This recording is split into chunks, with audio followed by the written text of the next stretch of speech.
But it's kind of institutionalized thievery. DOJ said your problem is with corruption and brutality, and you're operating really a criminal enterprise, and therefore you need to address the underlying problems. And Alabama's response was, well, the DOJ says the prisons are no good, so we got to build new ones.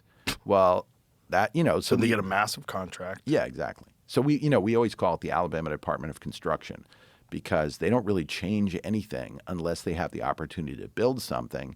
And that's really good for all the governor's supporters and all the other people who are, in the construction industry. And, they've now started construction on these massive new prisons. And they've got a tiny budget, and yet they figure out how to put together a multi-billion-dollar prison construction plan. And they admit, by the way, that they're not going to affect overcrowding, which is a huge problem. The prisons are operating at like 200% capacity. And, when they're asked about it, the head of the Department of Corrections, they ask him, is this going to affect the overcrowding? Or is it just the same number of beds? And he goes, no, it's the same number of beds. It's not going to affect overcrowding. So they're building these massive new facilities. So they go after the COVID money that they got from the government, which is not designed to build prisons, right? It's very hard to argue that building prisons is something that's going to relieve some other kind of health problem or whatever. And then when they start construction, they still can't raise the money, but they start building the new prisons even before they're authorized by the legislature. And one day I get a call from somebody and they say, we got to start filming because there are 25 earth movers here.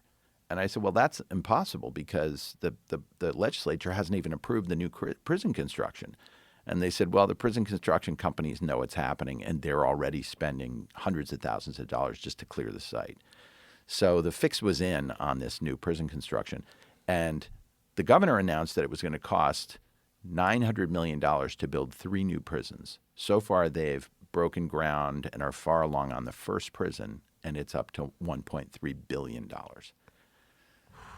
So when you open that door, a whole lot of commerce comes in, a whole lot of companies come in, and they ask them why was it so expensive? How did it go from $300 million for one prison to $1.3 billion for one prison and counting?